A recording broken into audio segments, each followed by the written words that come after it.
So we're on book 2. Wait, my page flipped. Book 2, Sutra 39. When non-greed is confirmed, a thorough illumination of the how and why of one's birth comes. Aparigraha is absent from greed or hoarding, which is a form of stealing or not receiving gifts. Many times we get gifts that are merely an advance for a future obligation. One day someone comes to us with a gift, and the next day he or she telephones to say, "Remember that gift I gave you? Well, could you please do a little something for me?" Mute everyone.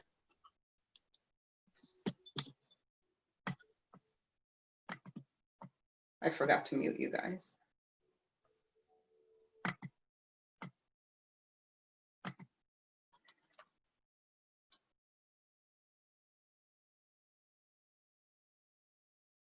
One day someone comes to us with a gift, and the next day he or she telephones to say, "Remember that gift I gave you? Well, could you please do a little something for me?"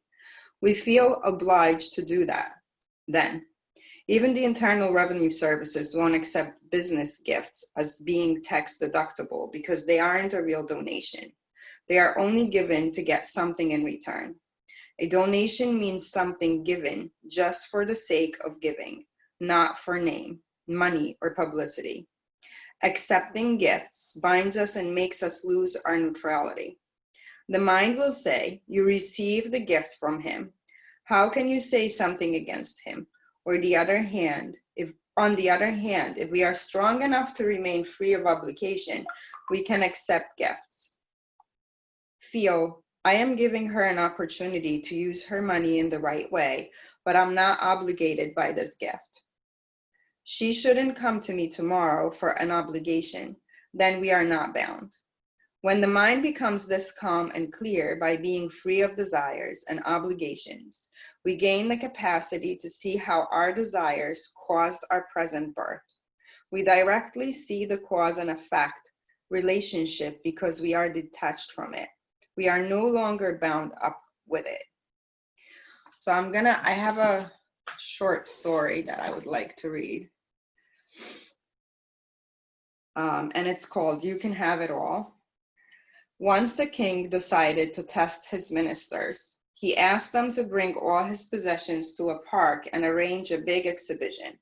There were many beautiful and valuable things. They put a throne right in the middle, and once he was seated, the king announced, "Before the sun sets, everyone may come and select whatever they want, but no one may leave the compound until I give permission to do so." Everybody ran to the park, and each one took something. While they were picking and choosing, a peasant woman walked in. Everyone looked up as they were curious to see what she would take. She walked over to the king and said, "Sir, I heard your offer. Are you sure you are willing to give me anything within the compound?" "Yes." "Why do you question me?" "I just wanted to make sure," she said. "Yes, you may ask for anything in the park that you want." "Well, sir, I want you."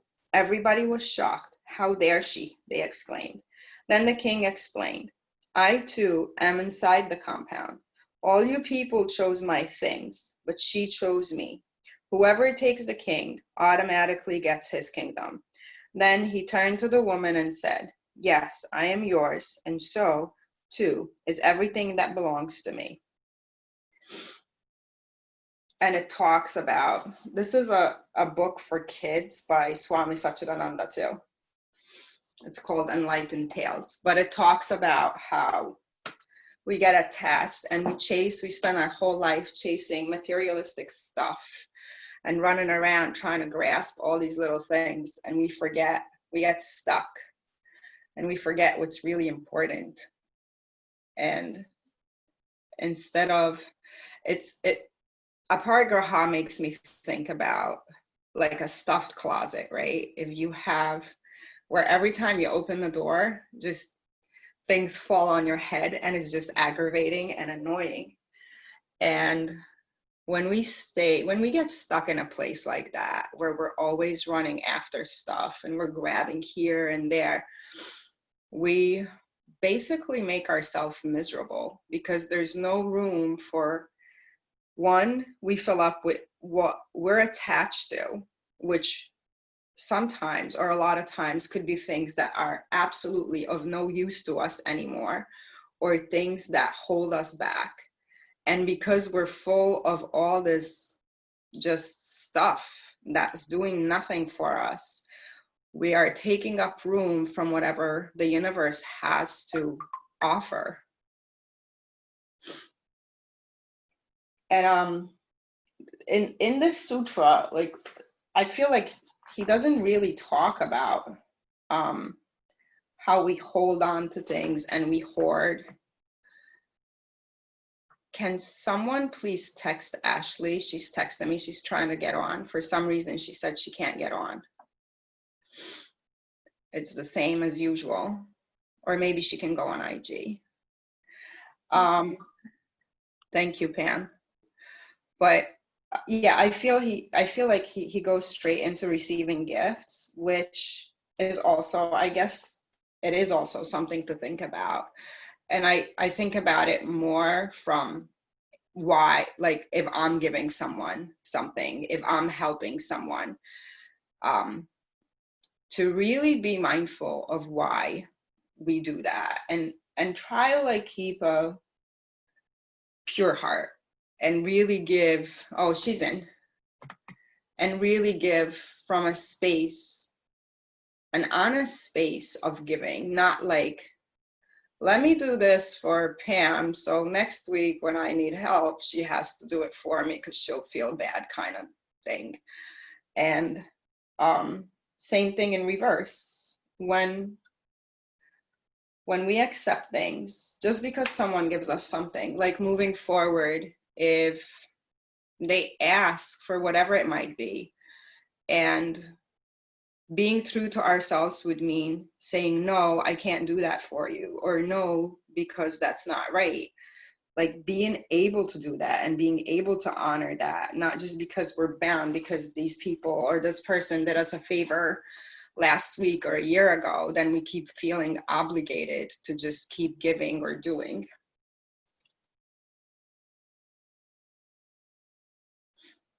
Does anyone else have anything to add? I'm gonna unmute.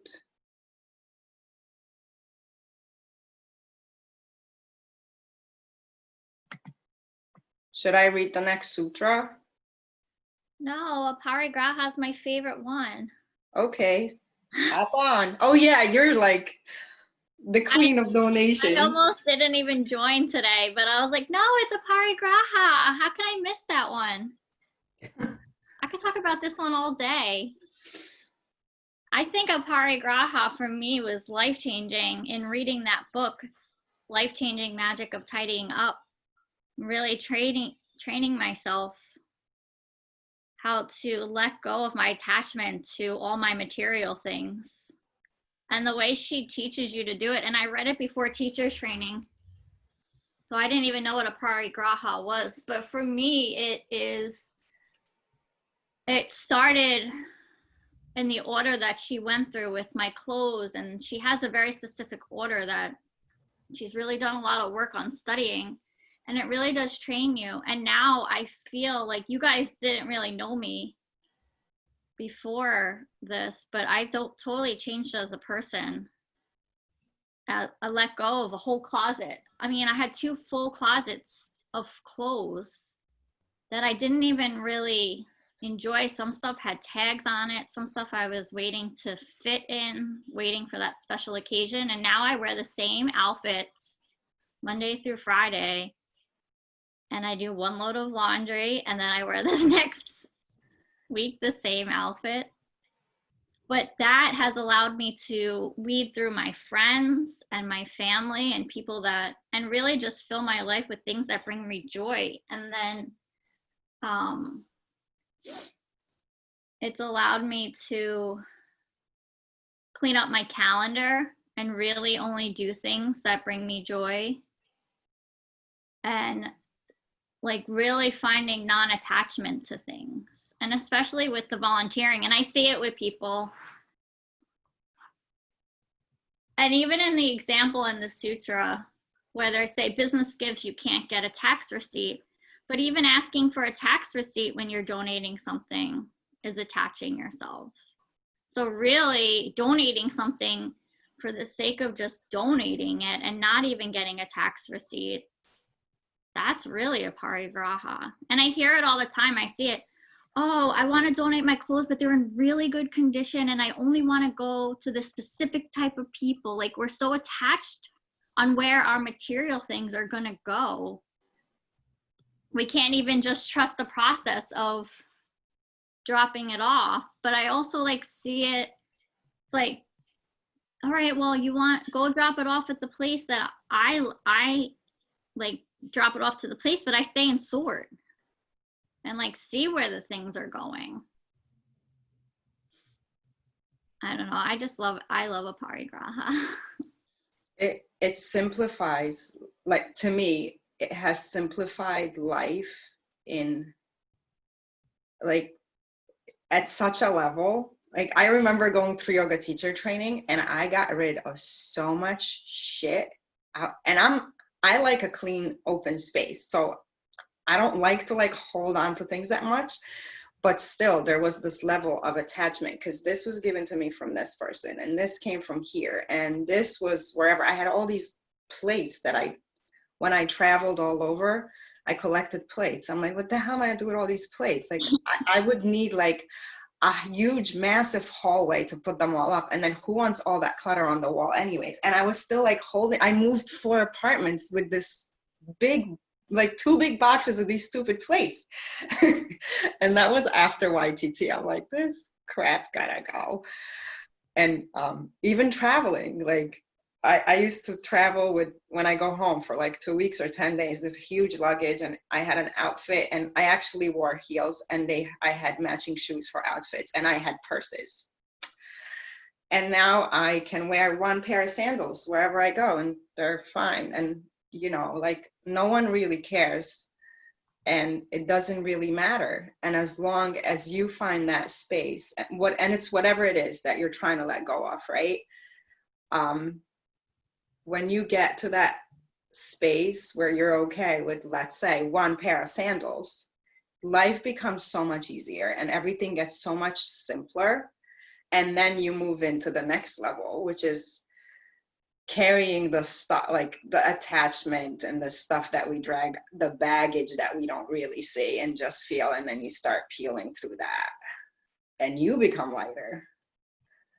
Yeah, it's just like our meditation practice. Like, we start small on our physical things. And that tidy book, that idea behind this simpler life, it isn't necessarily like, I always see the memes on Facebook, like, the tidy book says you should only have 15 books in your house. And that's not what the tidy book is about. It's about having things that bring you joy in your house. So, and having a place for everything, so that like your home where you spend so much time really just creates such like a happy energy for you, so that you can really just live life in the present and you're not searching for things all the time. Like, it's, if you want to have 15 pairs of shoes, have 15 pairs of shoes, but really love every single pair of shoes and have a place for them in your house. And like, when my sister passed away, I had a box of her stuff and I had it hidden in the basement. And the book taught me, like, why not display this stuff? So now I have like one of her pictures and her nameplate, and she had this like Hawaiian lei in her car, like hanging from the rear view. And I have it hanging on my wall. I see it every single day. It makes me smile. And instead of having it, all our like most cherished possessions hidden in an attic or basement somewhere, like in a box inside of a box. But I was gonna say something else on the, yeah, I think it's like our meditation practice. Like, we start small. I think I said that already. Yeah. But we start there, and then we're able to like be like, you know what? These things aren't really bringing me joy anymore. and you can choose to do them. And also, like, you can get non-attached to other people. Like, I love showing up to this morning meeting, but some other people don't, and I don't get angry at them. Like, I can be like, okay, I can't get attached to other people's opinion. Like other people's emotion either. And like, it's just more of like a respect thing for yourself and other people. To me, after YTD, it also expanded out to, like, I went to church. I stopped going to church. I grew up in the church, Catholic church, but it was more of a tradition. Like, that's when I look at what my family does back home. It's more of a tradition than anything. But I grew up, it's what I did, it's what I knew. Then I didn't go for a long time. Then I had 2 healthy kids, and at some point I felt guilty that I don't give the time of day to look up and say, thank you, God, for blessing me the way you have. So again, I went back to that. And after YTT, I realized that every Sunday morning was an argument, half an argument with my husband because he didn't want to go. And then I'm dragging the kids and they don't really want to go. And it's all this fiasco getting to church.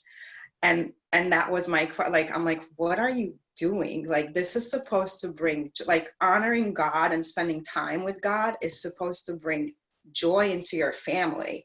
This is not joy. This is like everyone in your household being pissed off at you because you're dragging them somewhere where they don't really want to be.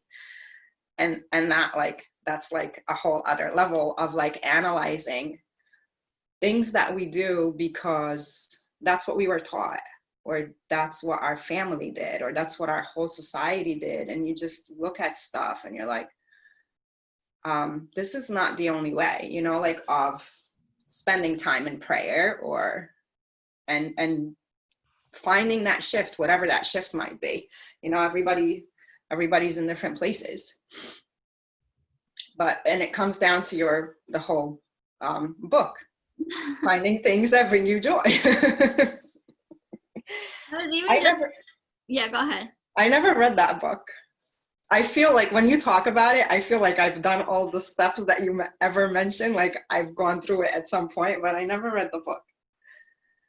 I feel like this whole COVID situation too, like, brought out so much greed and hoarding in us. Like, do you remember a few weeks ago? Like, I mean, I went to the supermarket and people's carts were overflowing, and it's like we were hoarding, but we were doing it in like a very rushed way because we were preparing and panicking. And the toilet paper situation where people were like, and like, yeah, you have to get toilet paper for your home, but people were getting like greedy and angry and like this very like crazy side of us. And I got caught up in it too.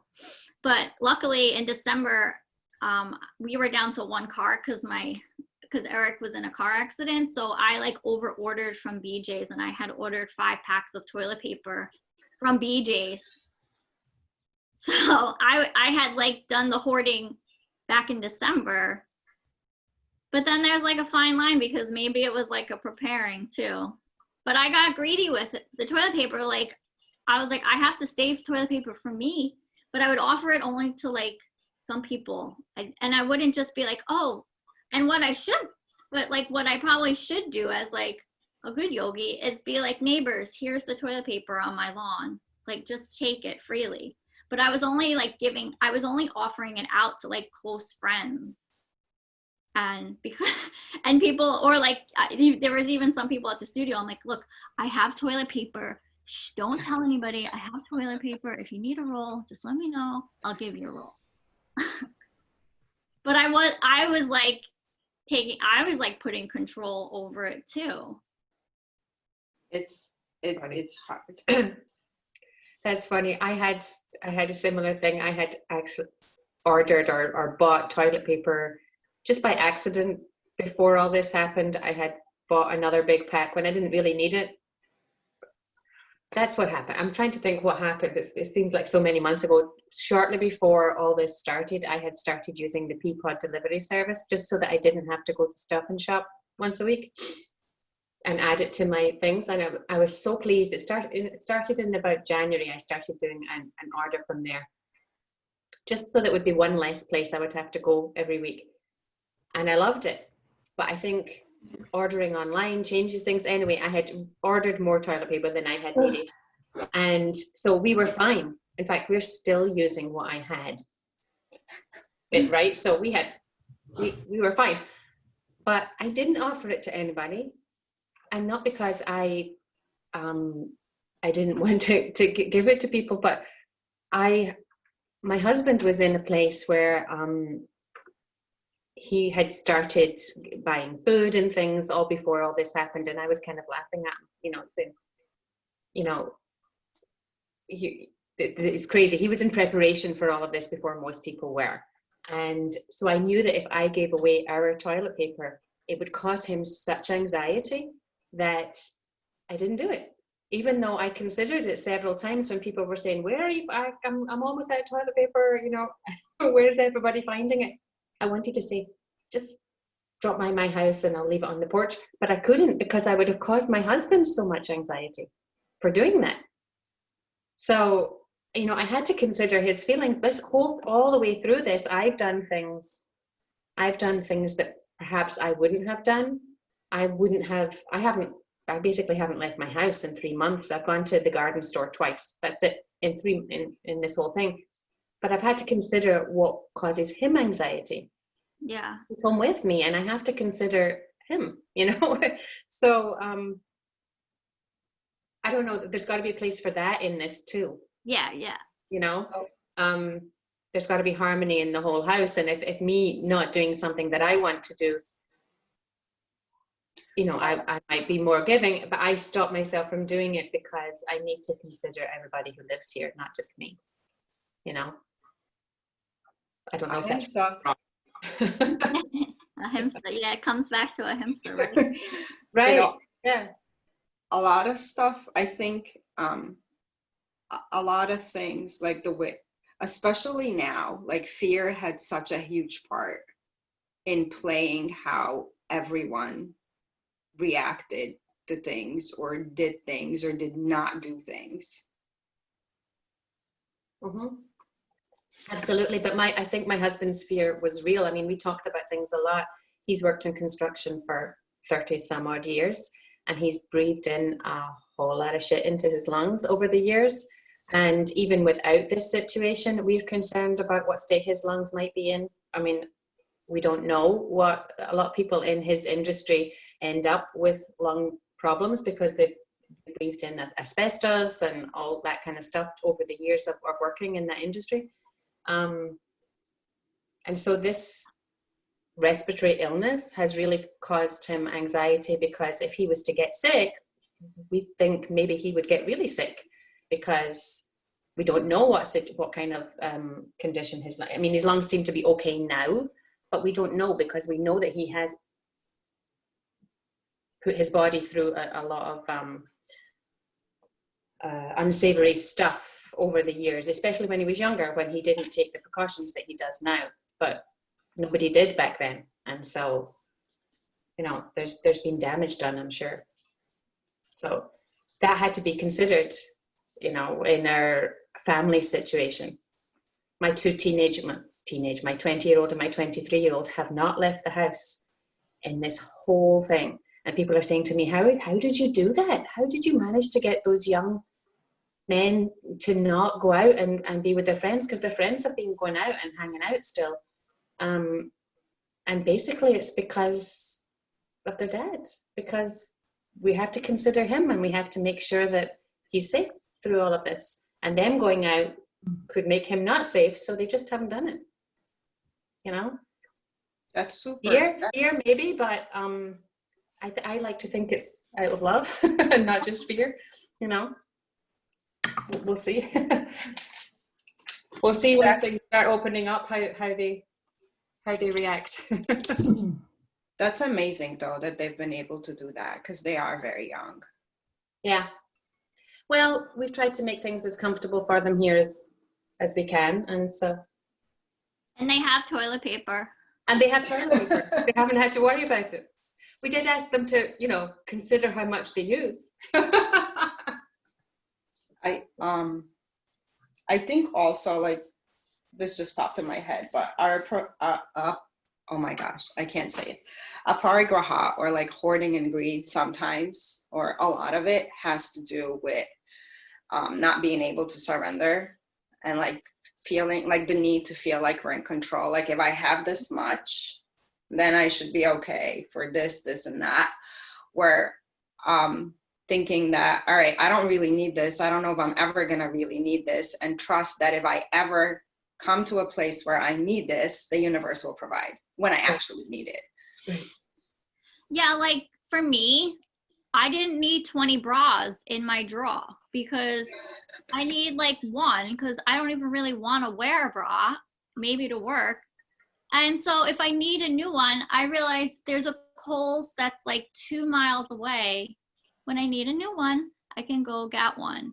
And I think this was spoken about in another sutra, and I know Amanda has used this as an example, but like by me buying 20 of something, it takes away from other people and it jacks up prices. And we talked about like wasted food and how they're like dumping it in oceans to just like manage pricing. And like if you study economics and you learn supply and demand and how that works, by us hoarding, like we're hurting others in that way.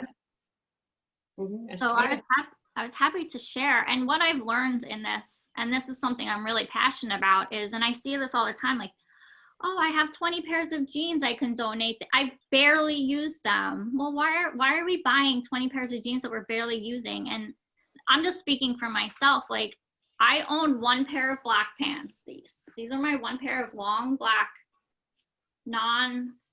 just like loose pants. And when these are dirty, I wash them and then I put them back on.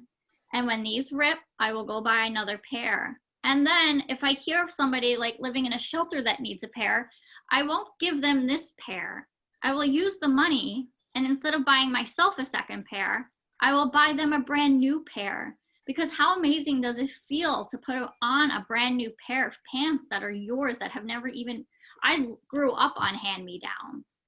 So like to give a woman the confidence of having like something new, maybe they've never even had in their life. This is just something I've come to learn for myself by practicing aparigraha, that it makes me feel happier. Instead of buying for myself when I don't really need it, it makes me happier to be able to give to somebody else.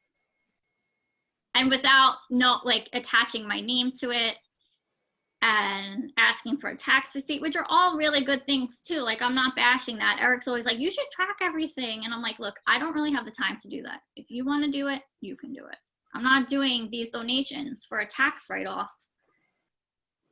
I'm just doing it because I feel like I need to do it. And like anytime I get that retail therapy checkout, like need to like go check something out, I just go to the library and take out 10 books and get the same experience of getting the checkout. And I walk out with my free book. And sometimes I don't even read them and I just return them. I love you, Pam. That's funny. Pam, I've heard you say that once before about going to the library and it fulfilling that shopping need. And the next time I was at the library, I realized that it was doing the exact same for me. I love bookstores, but I love the library too. And when I'm checking out a bunch of books, usually I've got a pile of kids' books that I'm taking out, and my classroom is filled with books, but there's always new books. So I've checked out that, and I get so excited I come home with 10 brand new books that I've never read before. It's like, it's just as good as buying them. Yeah. And there's a non-attachment there too, because like, I'll be like, I have to read every book. And I'm like, no, I don't have to read every book. I can return them. Right.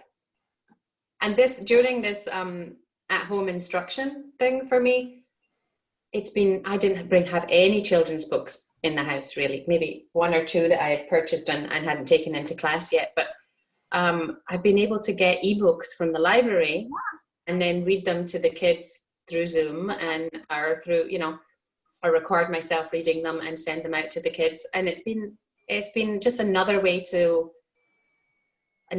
share books. I've had to really search. I've had to spend a lot of time searching because you can't get all the books you want on ebook. But it's just been an interesting way to search through topics and search through things to try and get things without spending money, you know, buying a duplicate, buying a Kindle version of a book that I have in my classroom. I've tried not to do that, you know.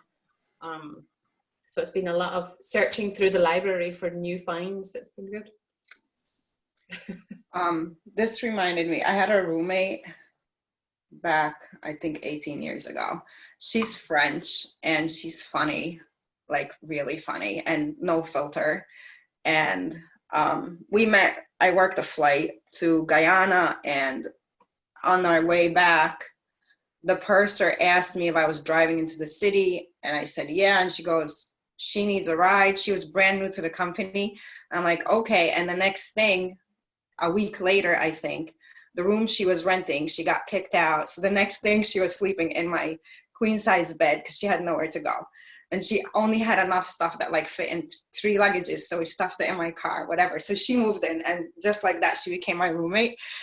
But we would go out and I'll pick something, right? And she'd be like, Micheline, do you need that? Ask yourself, do you need it or do you want it? Until this day, like I tell my kids, and I mean, this was a long time ago, but till this day, like my husband too, like my husband has this thing, like we never had toilet paper issues because there's always too much toilet paper in my house because he always like, he has this need to like have extra everything. So, but that, like that phrase is like, it's just stuck and it's so short and it's so to the point, like, do you need it or do you just want it? And 99% of the time, I don't really need anything. It's just like you look at it, you grab it, and in that moment, whatever, it feels good or whatever, in that moment you think, oh, this feels nice, and you're getting joy, but what kind of joy is that? So no, I don't really need it, and you just put it back. What time is it? 8:03. Does anyone want to add anything? I just want to say that I was struck by something at the beginning of this conversation, and that was the feeling that the word obligation gave me. And it was a very weighty feeling. And I think I'm going to want to think about it today. And I think it's obviously attached to this because somebody else brought up the word obligation a couple of times. But it's an interesting thing because there is nothing concrete about it, and yet it weighs a lot. Also, I need more coffee.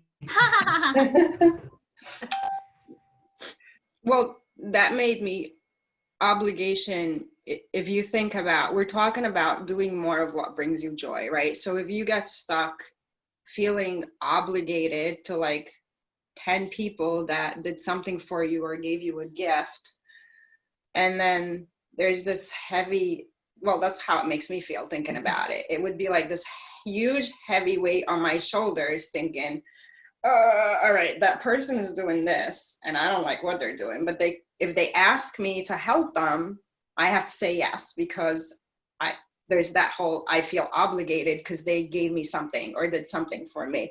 And that would bring me so much anxiety, I can't even.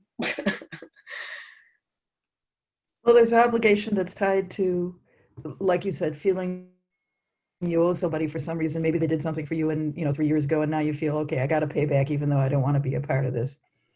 But there's also, I was thinking about, and I feel towards some of my siblings, some I'm very close to, some I'm not. And yet even the ones who I am not close to, I feel an extraordinary obligation to try to keep communication open, that sort of thing, even when, if this person wasn't my sibling, I'd be singing that song, Walk On By, So I don't know, I have to think about it more today. So thank you guys, you gave me something to think about again. So you had me think about, so when I go home in the summer, which is, it's not easy. It's very expensive getting home. I travel by myself with 2 kids. And then I would get there and my mom keeps cleaning the clean house instead of going with us to the beach. And it made me angry and it made me mad, and we used to fight all the time because it really pissed me off, because I found it very hurtful that she would pick to stay home and clean her house, which in my opinion did not need to be cleaned, rather than come spend time with us at the beach. But before that, so I had to let go of that, and I somewhat did. It still triggers every now and then, but for the most part, I had to accept that that's what she knows, that's who she is. But before that, I would get stuck, and then it made me even more angry, and there was all this resentment building up. I would get stuck, not going to the beach, doing stuff with my kids, helping her clean the house, because I felt guilty or bad or obligated because she's my mom, and I felt like I should stay there and help. So that, what you just said has me think about, like, I had to, like, and I had to work really hard through it, where I did my part, and I don't know if I'm right or wrong, or if it's the right thing to do or not, but when I'm there, I make sure that whatever we create, my kids, my mess, I take care of it. It's my mess. But when she chooses to stay home and clean, I don't have to make the choice to stay there with her, because that's her choice and I don't have to anymore. And it was a complete relief. And there's been more times where she actually goes with me now. Oh, good. But it used to make me, like, really, I would do it, but while I was doing it, like, I'll be washing the floors and cursing her in my head. Yeah. Which is so not okay. But Right. I often feel that I do things because it's the right thing to do, even when it's not something that I would choose to do. But if I believe that it's the right thing to do, I'll make myself do it. So that I guess it's like I feel obligated. And I always convince myself that that's what I should do, because doing the right thing isn't always easy. So I see what you're saying, Susan, about family. Yeah. And I guess there's got to be a balance. Everything comes back to balance with me. There's got to be a balance between doing the right thing because it's the right thing to do, for no other reason. Yeah. Even when it's hard, even when it's maybe something that you wouldn't choose to do. Yeah. But there's maybe a bigger reason. I don't know. Obligation is a very heavy word.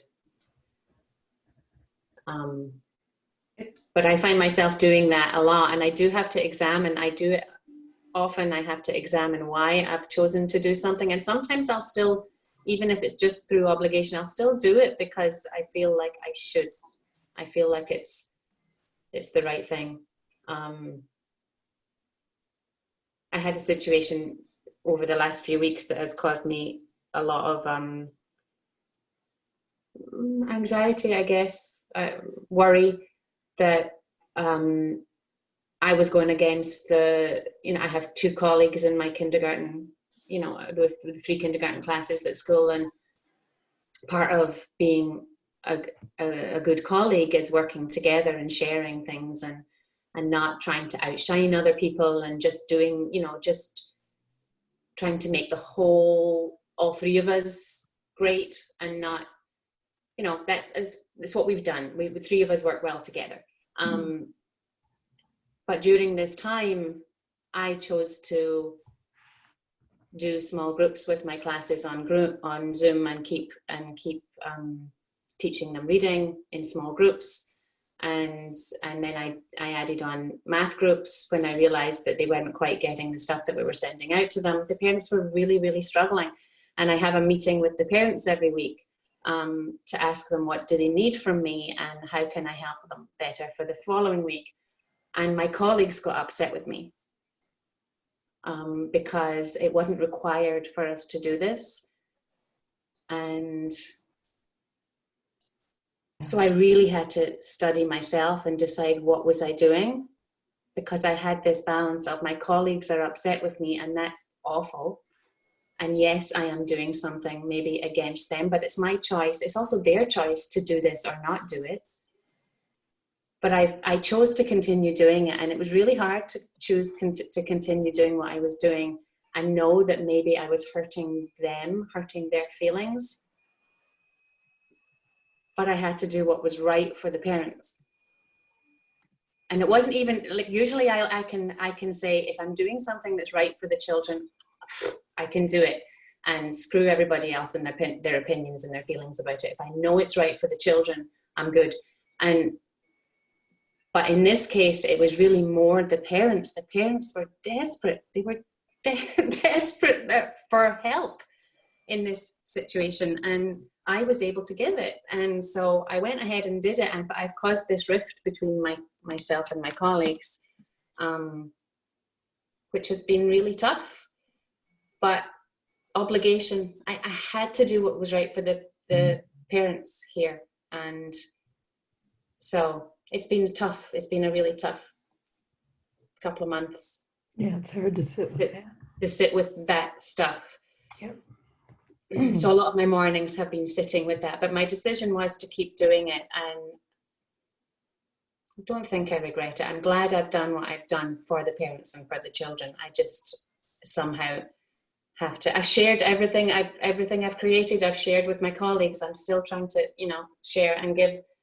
If it's their choice if they want to do it, but it's hard to know that I've caused that rift. It's been difficult. Obligation. I'm not so sure you caused the rift. I think you triggered some reaction, but I think there's a lot of underlying resentment that your fellow staff members may have that comes from a different place. And I would just be guessing if I voiced my thoughts, and also it's getting late. I don't want to cause people to be late, but it still is difficult to live in a place where you triggered something that is divisive. Right. But I don't think you're the sole cause, Jackie, at all. I can only imagine, having been a teacher, what this has been like. Right. And I'm in a situation where my children are grown, and yeah, so I don't have that difficulty. Yeah. And so I was able to give the time to the parents and to my kids. And so I did. Yep. It was tough. One of you said it's not, I think Jackie, you said it's not easy doing what's right. And it's really not. A lot of times doing what's right could mean hurting others, and it sucks. But I think that ties to obligation too. Like, do you feel obligated of keeping your coworkers happy, or you chose to do the right thing? And that was doing right by the parents. I think helping the parents equals to really helping your kids, because the kids in your class are little, they're kindergartners, they can't help themselves. And if their parents Exactly. If their parents are getting really frustrated, then there's a higher chance of these kids getting yelled at, or whatever it might snowball into. Right. All right, it's 8:15. Does anyone want to add anything quick?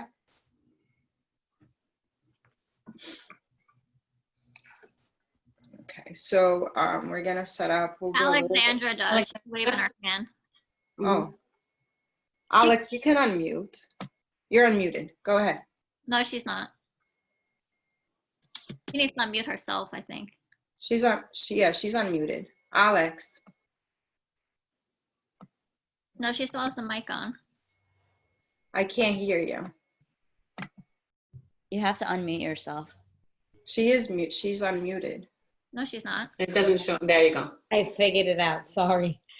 The thing that stuck out the most for me, and it ricocheted into what everyone was saying, when the king said, "You can take anything that's here," my mind would never go to pick him because I'm so conditioned to listening what people are telling me. He's saying, you can take anything that's here. I would automatically think it's the possessions. I'd never think that I could take him. I would almost feel like, I was being greedy or so the biggest lesson I learned from this was how conditioned we all are from, I guess, society. I'm always trained to do, we're trained to do the right thing. I do a lot of things that I think are right, and I don't really want to do them. But the biggest thing I got is how conditioned we are. Like, it opened my eyes for my mind to expand and think everything here means everything here. I would have never even thought that. I was just thinking, Alex. Do you go by Alex or Alexandra? Both. Okay. I was just thinking the whole concept of aparigraha, I was teaching myself to let it go. And like that Frozen song just plays in my head. But really, I shouldn't be teaching myself to let things go. I should be teaching myself to not even get attached to them in the first place. So it's like what you're saying, like we have so much unlearning to do and unconditioning ourselves by letting things go to getting to a point where we're not even attached to them.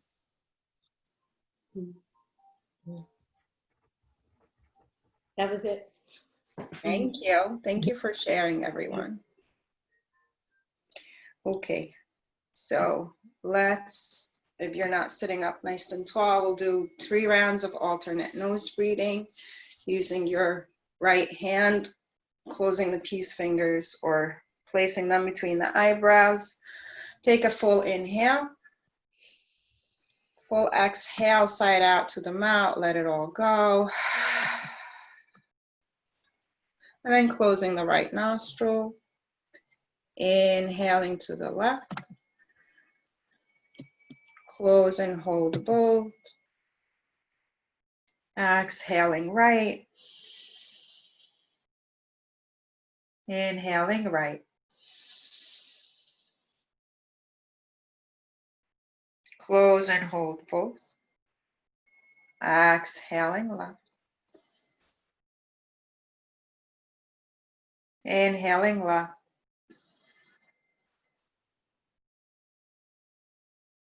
Close and hold both.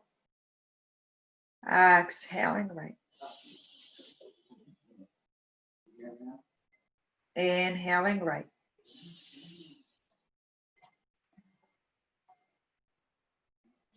Close and hold. Exhaling left. Taking one more full round at your own pace. Making sure to finish off with that exhale through the left nostril.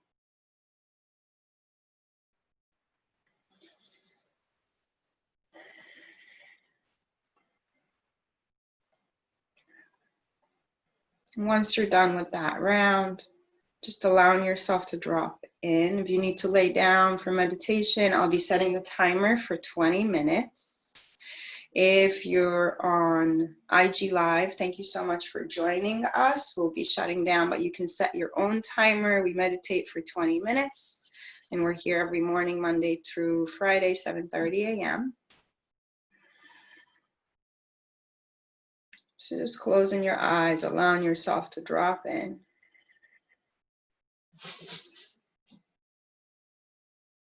Letting the breath become softer and softer.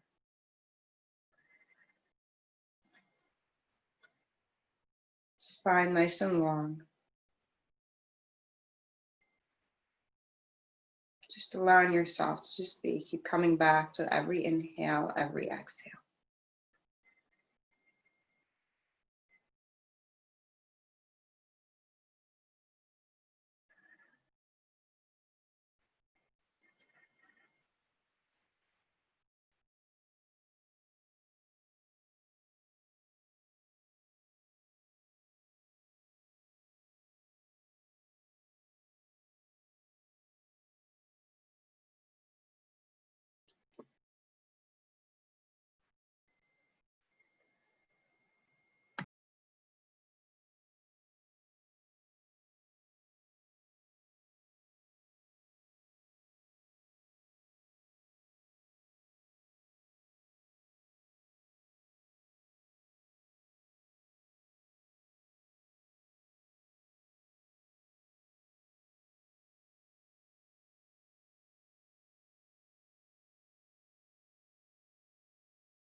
Gently bring the hands to the heart center.